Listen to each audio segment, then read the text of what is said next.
बौद्ध जिला मालिका वर्णित पीठ सिद्ध तपो सेवावन सिद्ध गुरु मठ डंबरुगढ़ ठारे आसंता कार्तिक मासरे एक विराट विश्वशांति विष्णु महायज्ञ अनुष्ठित हेबाकु जाउछि।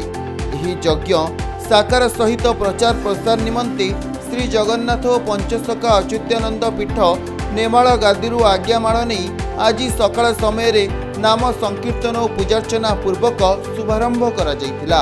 पीठर पूजक विभूतिभूषण पूजारी पूजार्चना करथिले।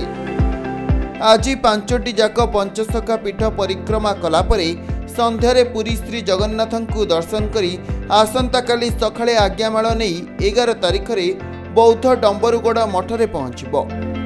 एही कार्यक्रम रे मुख्य मार्गदर्शक तथा सिद्ध गुरु मठर महंत सर्वेश्वर दास, यज्ञर उद्योक्ता तथा राधामाधव सेवाश्रमर मुख्य श्रीमान ब्रह्मचारी आदित्य दास समेत प्राय 40 जन सक्रिय सदस्य एही कार्यक्रम रे सामिल होइथिले।